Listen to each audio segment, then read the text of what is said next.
other side that seems really positive with regards to Buddha and him seeming revolutionary in terms of his teaching, and his part that seems negative. I have to say, as a historian,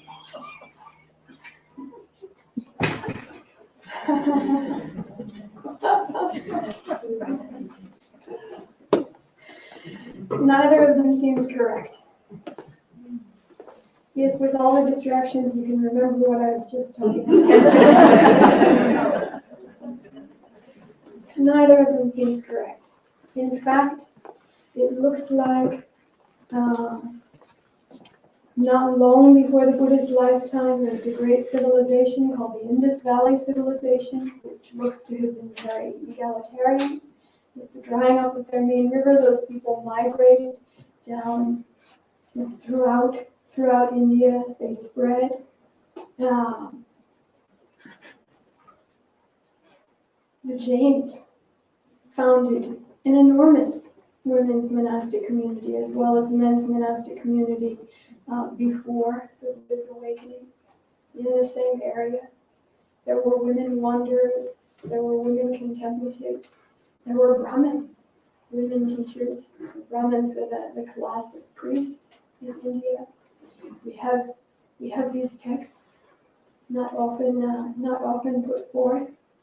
So it looks like, rather than thinking that we're on a timeline moving from the Dark Ages into the light, as I certainly grew up thinking, as a young American, I grew up here in the United States, and I thought, people long ago were so backwards, and now we're in the process of modernizing everything. It's just all getting better and better, and it's going up and up, and the sky's the limit, and we're out in the universe, and we are. And so to hear the negative things, I wasn't surprised about hearing those about the past.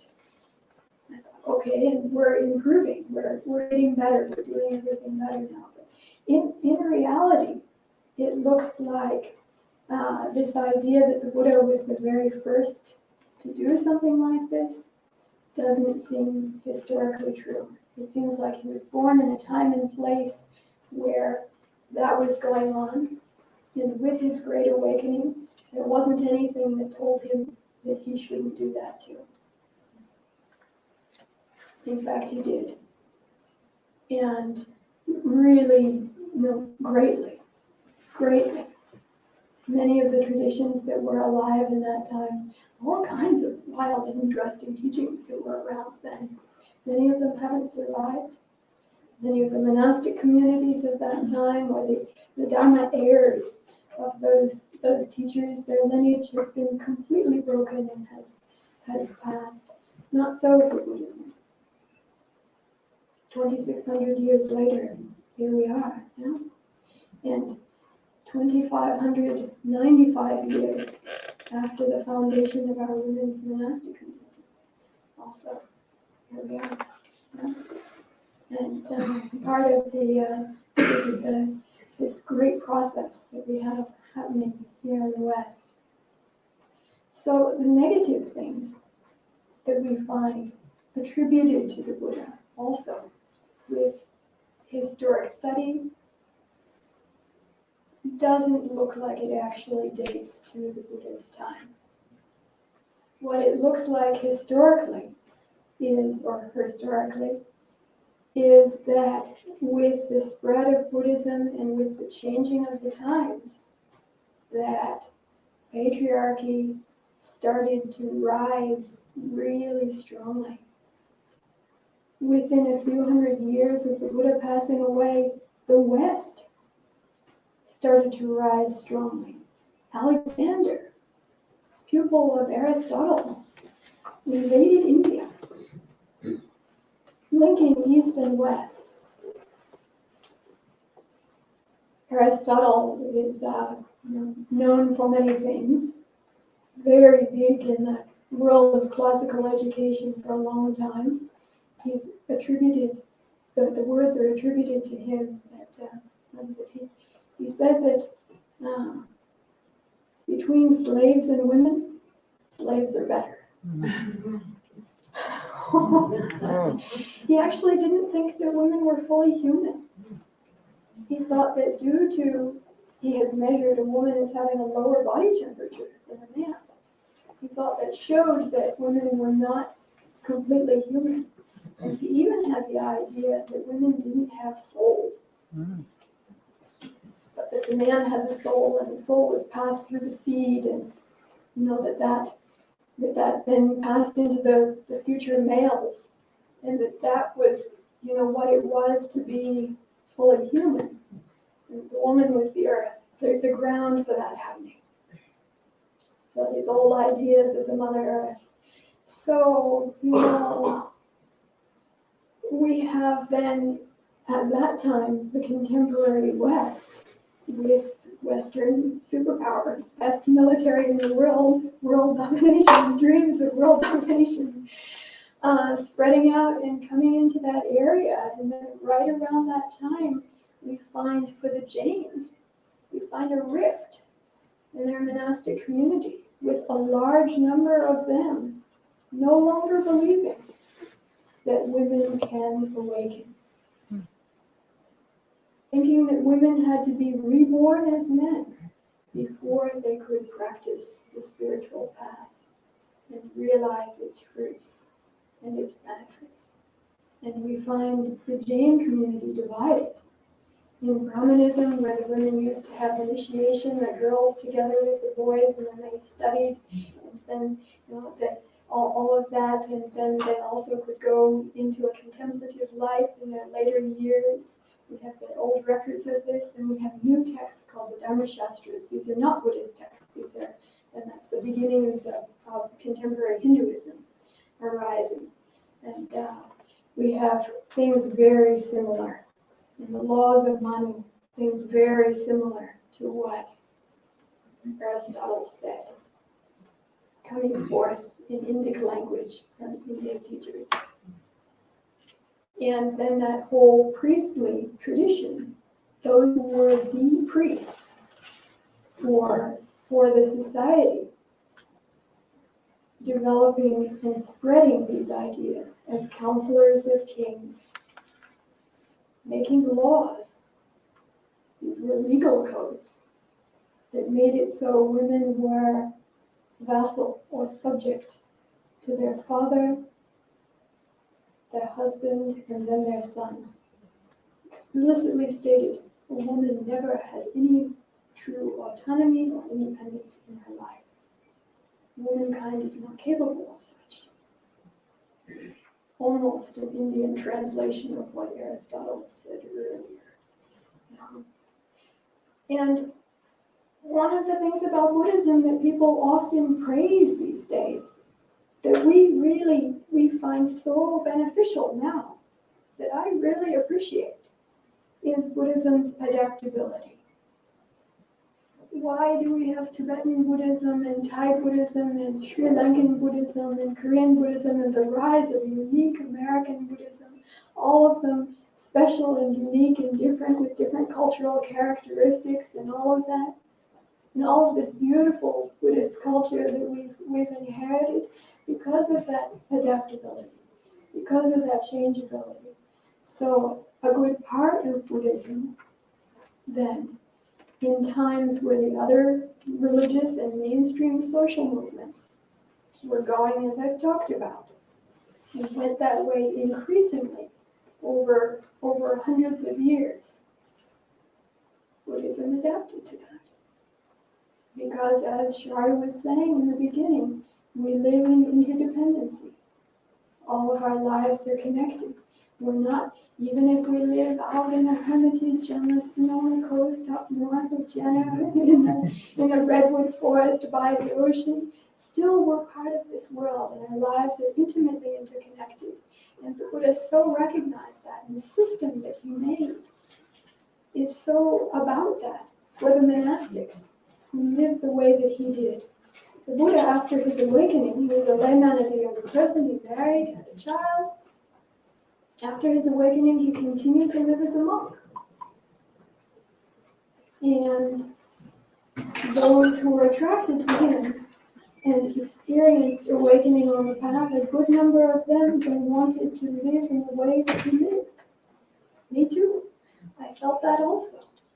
Oh, something about this way of life of the Buddha. As a young girl in northeastern Washington state, out in the back countryside, Hicksville, really deep out of a small town with only a single stoplight even. Yeah?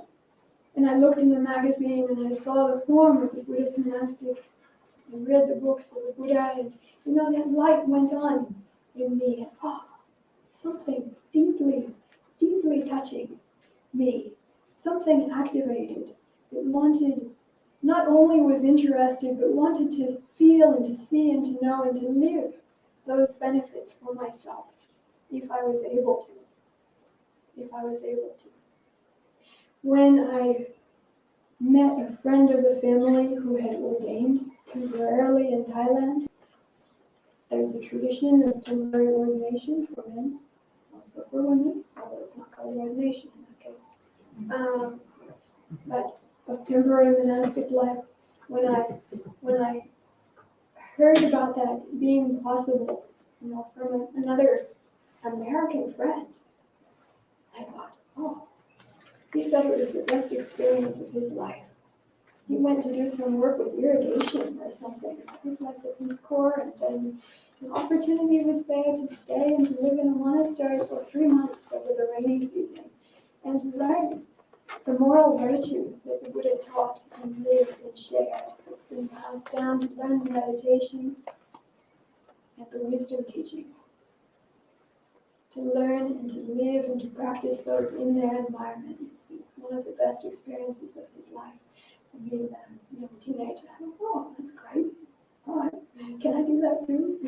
My books are like, maybe after high school. But he said, men can. You can turn up, you can have no money, you can walk into a monastery as a man, and if you want to go forth into the monastic life, all of the Buddha's inheritance will be yours. He said, but it seemed like there's a little bit of a different situation for the ladies. He saw a different situation. Not that there weren't good ladies involved, but like, I think he had observed, seemed to him at that time kind of like temple servants, or not ordained, not educated, not trained, not supported, not valorized, fully valorized in the same kind of way. Very different. Oh, what happened? What is that? What is that? This is part of how I've gotten into learning about this. On the other hand, then I heard rumor from another friend who'd been down south, north from us, to Shasta Abbey, where they have male and female monks, Buddhist, Zen tradition, completely egalitarian. And that friend's friend had gone and ordained as a female monk there, was living and practicing there. And I heard about that too, and I thought, oh, well, okay, that sounds more like it for my Buddha, But then I wondered, okay, why so different? Why in one tradition is it like this, and in another tradition it's so different? And this is where we get this history. So for what I was saying about what happened after the Buddha's lifetime, and these changes in the adaptation of the monastic community to its culture, to its society in which it was living, and even the adaptation of the teachings. For a long time we just had oral tradition. Oral tradition is very easy to adapt. Even called to adapt it in a way. To be a good, popular oral teacher, you have to connect with your audience. You have to say what's relevant. Otherwise, next time the room will be empty, right? If you're so far out, if you're so far off. But Americans may like that, actually. we are into what is rare and unique and different at times. But still. So some adaptation, and then we find variety. We look now, if you were to study what I've studied, then you see, oh, some strands of the tradition seem so positive and so supportive and so radical and so transcendental, like the old records from the Theravada tradition. Seem like that. Even some of the Theravada tradition commentaries. You look at the commentaries, we see what started happening. We see, rather than people saying the Buddha was so unique in doing what he did and so revolutionary, they're saying something different. They're saying past Buddhas also had great women disciples, foremost women disciples. On one hand, their foremost male disciples, two of them. On the other hand, their foremost female disciples, both monastic and lay.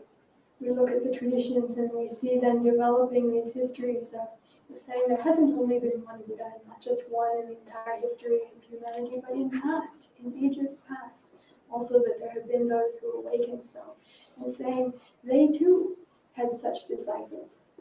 And as I was saying before, when the mic cut out earlier, those who were fully experienced in the Buddha's teaching and able to communicate it to others, the Buddha's heirs, in all four, male and female monastics, laymen and laywomen, the Buddha's heirs, the Buddha's disciples, to whom he gave his sasana, his teaching, entrusted it, and passed it down. Yes, sometimes as monastics we feel we have exclusive right in that. There are some traditions like that in the men's monastic community, also women's monastic community, and it's true. The monastics have passed on the teachings for all of these generations, and the monastics are, if things are going properly, really rightly, they are those who are dedicated to practice and sharing 24/7, freely, as the Buddha himself did. Yeah. So that is something special. As a layperson, Buddhism doesn't put any kind of special, real strictures. You're allowed to practice as much as you want to. Whatever you find beneficial in the Buddha's teaching, you can put it into practice. You don't even have to become Buddhist to do that. Very free, very liberal in this regard. There's nothing like you have to go to confession once a week, or you're going to do something really bad, and you're going to be out of the group. It's like very, permeable, very, very free. The Buddha taught to everybody, all classes, all walks of life, and maybe some people one time it was something that changed their life. They walked away with that. They did that. Others were also, as laypersons, also dedicated 24/7, really like full on and there for the teachings every day, and really maybe not every day, but often, yeah. So we see that. So different streams then evolving in her story, in history. Some places, women's monastic community, in the environment as it became for women, died out. The thought that women could be equally ordained to men, wear the same robes, just not okay for those people at that time. Other places, very positive, really the ongoing torchbearers. So it's like streams within a river. Some of them going, a current going this way and also a current going another direction. And we've had that till this time. We have that to this day in our global, multicultural world at this time. We have that, yeah? So the positive and the negative, the dark and the bright is there. For the ancient history of Buddhism, there is so much that's bright, so much that's positive. The chant that was playing when you came in, that is a blessing chant composed in the Lanatai kingdom for blessing the nation. It is a remembrance of the 13 foremost Bhikkhuni, monastic women disciples, legally, legitimately. Nobody argues about this part. Fortunately, nobody yet has touched this part. To say that the 10 foremost laywomen disciples of the Buddha, the 13 foremost, or how many ever. In fact, some texts say 40 foremost Bhikkhuni, women monastic disciples of the Buddha. 4 times more than what the Pali tradition has passed down. The Therigatha, these are the verses of the women elders, the songs of the awakened monastic women. 72 in the canon, in the Tipitaka. Sacred biographies of the women elders, also canonical, another 40. Following in this tradition, when Buddhism made its way into China, they also composed such texts about the monastic women and lay women who were luminaries in the tradition. We have another 40. The Buddha himself, at one time, when he was asked by someone about his teaching and how he felt that it was successful, in what way he felt that it was successful, he mentioned specifically having more than 500 fully awakened Bhikkhuni, women monastic disciples. And according to the textual analyst, that was actually pretty early on in his teaching. By the time of the Emperor Ashoka, for those who were the luminaries who were invited for the consecration of the many monasteries that he offered around his realm, like post offices in every town, together with the many other wonderful things that he did, supporting medicine and hospitals and even animal shelters and things for agriculture and all of these other wonderful things. He was a great supporter of there being monasteries. For the time of the dedication of those monasteries around the then, for the first time, what Alexander couldn't quite do, Ashoka did.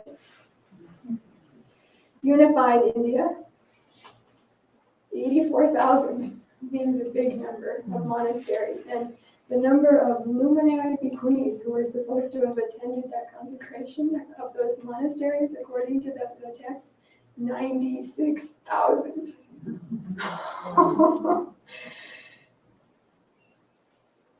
I can't even imagine 96,000 people, and if I think about them all, can you imagine being in a room with 96,000 the luminaries of the Sangha, like us, like this?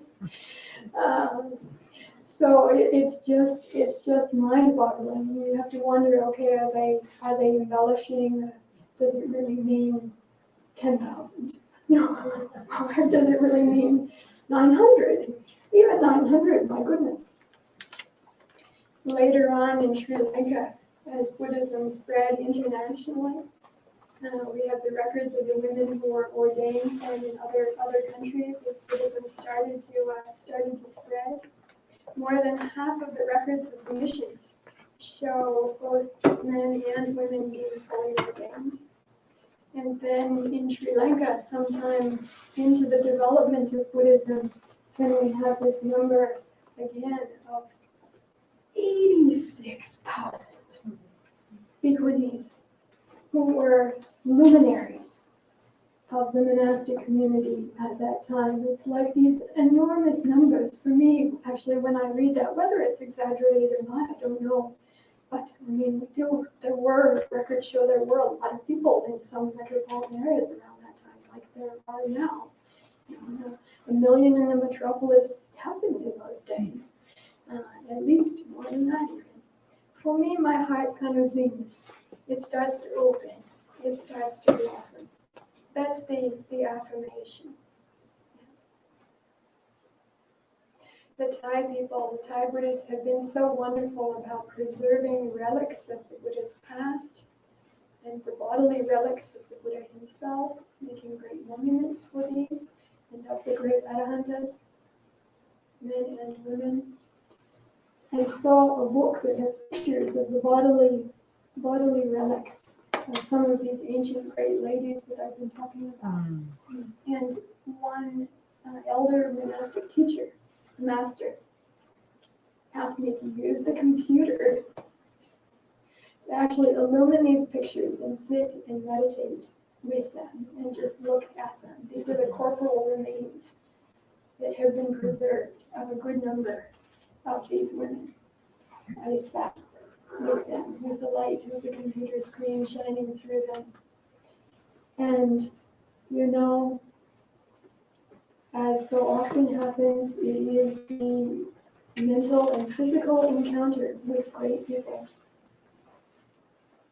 that activates that greatness in us, that encourages us, that brings out strength, that brings out clarity, that lets us know. And this is, I think, why the Buddha was so clear about having a fourfold assembly and all of them being his heirs. It's like, yes, this is for you too, whoever you are, whatever gender, whatever race, whatever nationality, whatever age, whether you're a monastic or not, whatever role is right for you in the practice of the path. Yes, you can do this. This teaching is like that. This is offered freely for you. Those benefits are yours. They are freely and completely yours. And you have in this case, the Buddha's, you have my stamp of approval on that. So this gives confidence and encouragement. And for me too. The tradition of women's monastic ordination died out in Theravada Buddhism for long enough that people in many places forgot that it had ever existed in their country. Like Thailand or Burma, although the records show that there were bhikkhunis there in the past, the missions where women were fully ordained went there too. In Burma, even up to the time of British rule starting. It's a mystery. Uh-oh, the West has happened again. Colonialization.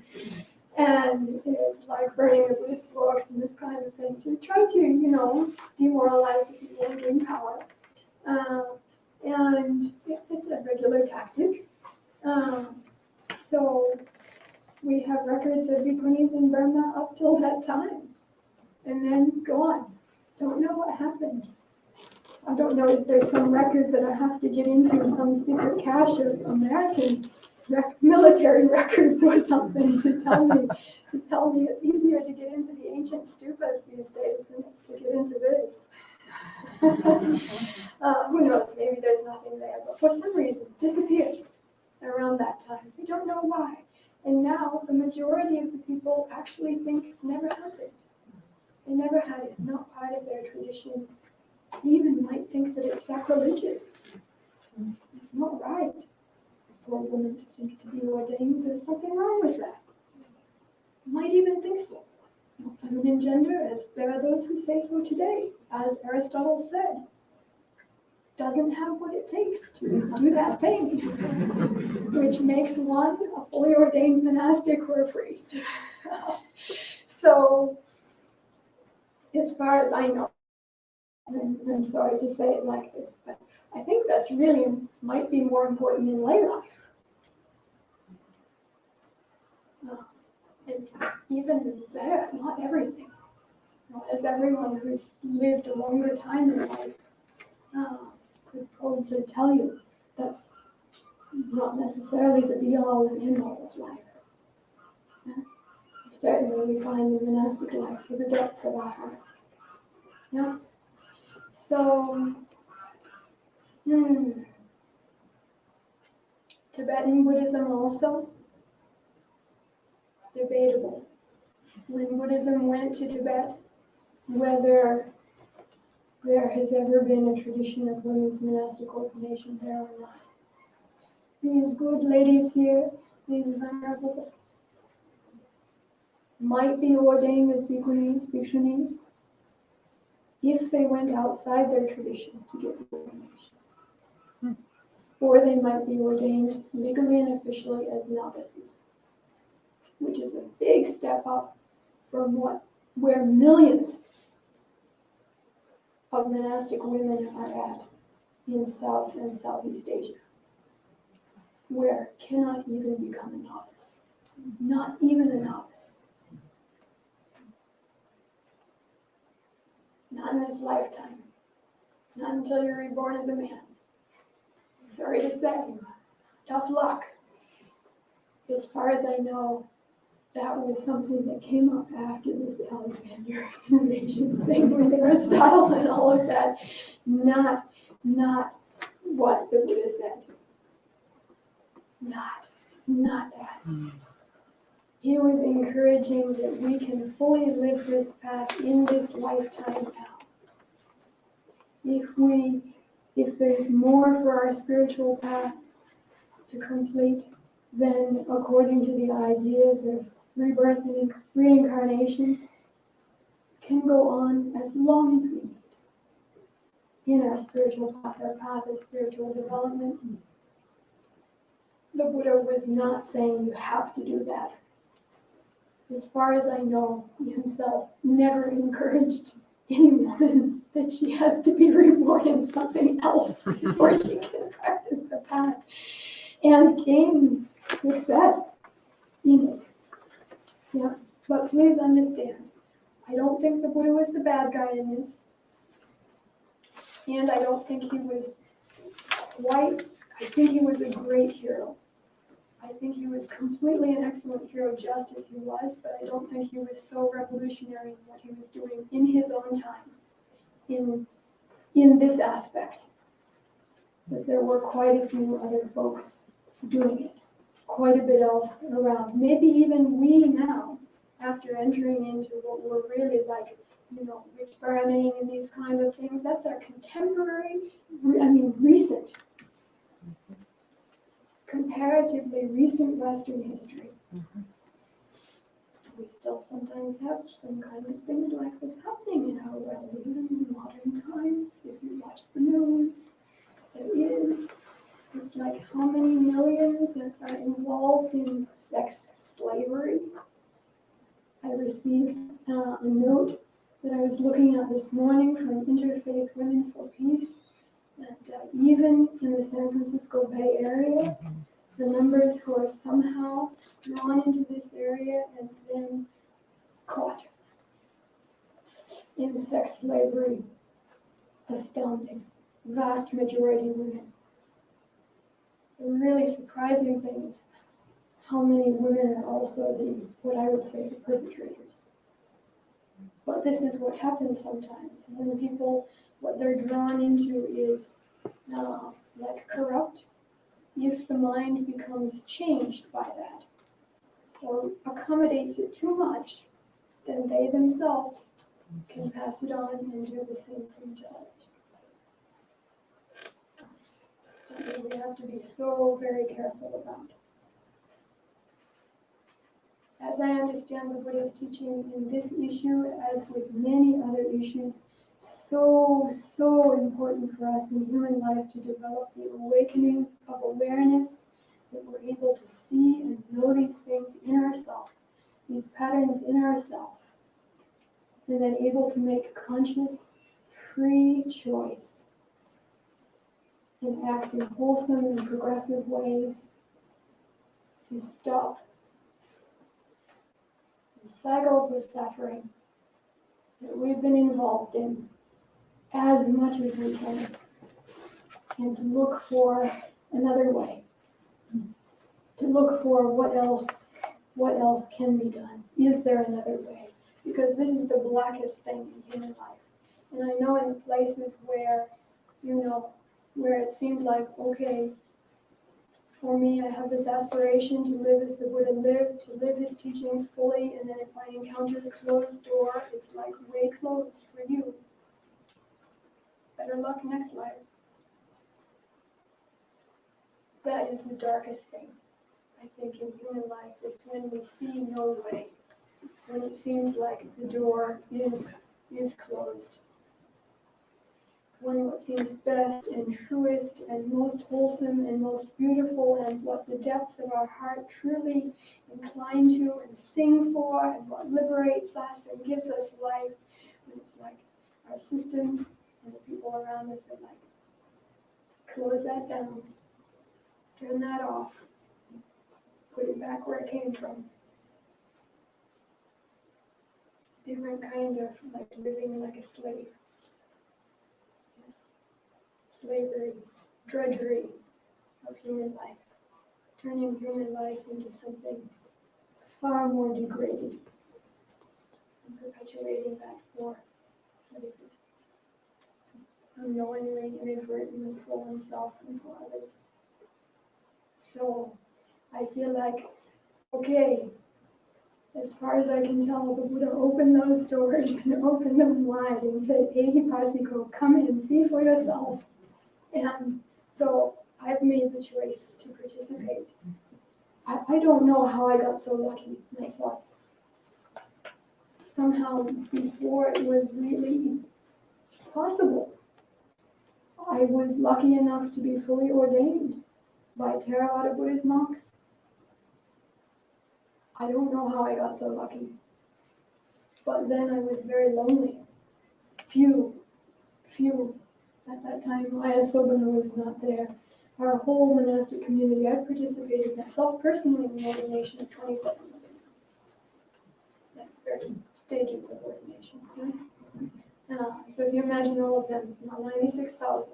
Imagine 27 here together. Maybe they'll see on YouTube. If you imagine all of them together. That time, lonely, alone. Not that there weren't other women who wished to do this and who aspired to do this. There were so many.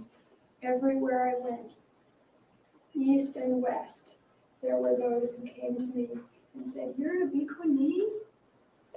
I never met one before. Are you a monk?" And here also, even I go to the doctor's office in Santa Rosa, and people ask me, and it's like never seen this before. And wanting to know, could I do that? Yeah. And so before I became a preceptor, before we had any place for women here in Northern California, before the places developed here in the United States, before the places developed in South and Southeast Asia, which they are now.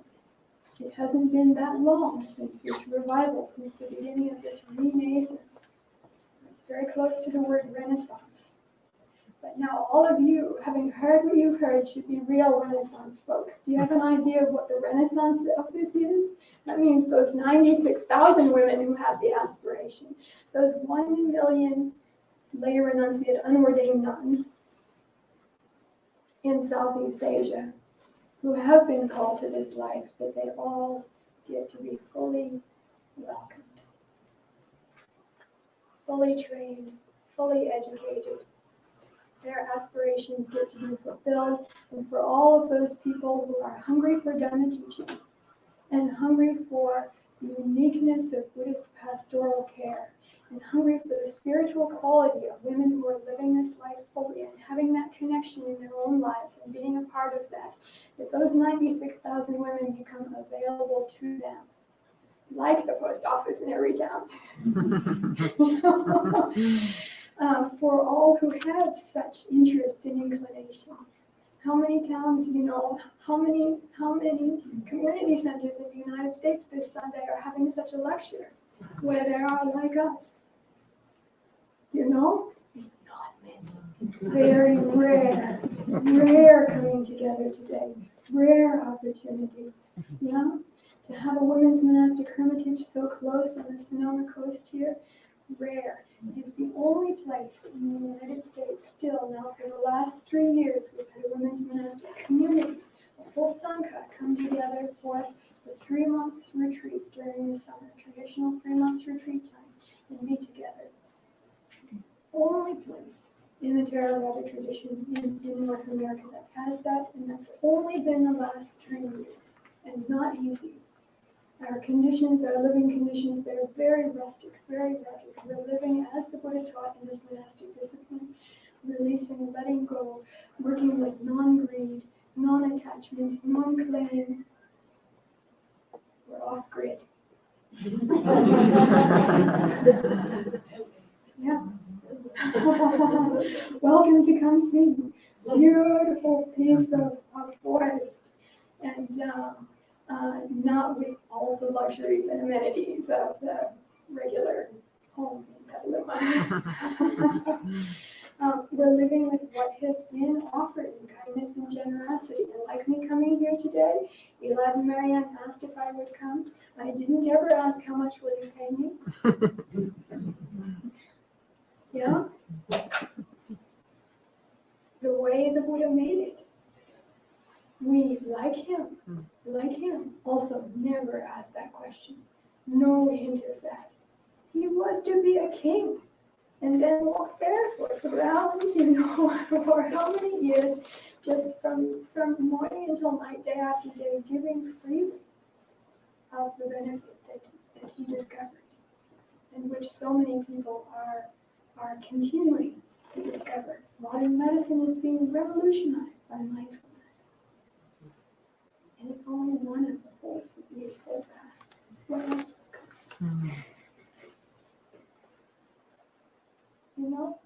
Freely available.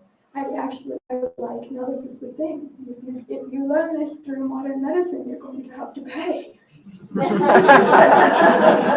very glad that it's available, but how many people can pay for that? I understand at least 40% of Americans, if not more, can't. But for those who are living the traditional way of Buddhist monastic life, you should have free access, whoever you are. If you want to do something to support that and continue that, can. But if you're broke, flat out broke at that time, and you really need that in your life, open door. Following the Buddha's example, this is to give freely, heart of generosity, and we get to know what that wonderful joy is of doing that. Because when that heart of generosity opens up and you feel those benefits, and we live in this kind of way, and we're not trying to get something, but we're happy to freely give something. It's an unbinding. It's a great relaxer, and there is a deep and precious joy in it. I would really like to encourage every one of you. There are the things in our psychology that can say, stop, no, it has to be tit for tat, and you have to calculate everything, and I'm not sure, I might lose something of myself if I give freely, and like that. Many people have that. There are these things like this. I would say, don't be afraid. Let that relax. To know this happiness is one of the precious things in human life. We're wired for it, body and mind, to be able to, just like the happiness and joy, the bliss of mindfulness and deeper meditation. There is this core, the real heart of generosity, the true virtue of generosity as well, and so many other aspects of the path. That's our birthright as human beings, to be able to know and experience that. If we pass away with everything all tied down tightly, and our heart is also tied down tightly, then what life? What life? So I would strongly encourage, I don't mean living unwisely. Not at all. I mean as part of developing a wise life, a life of wisdom.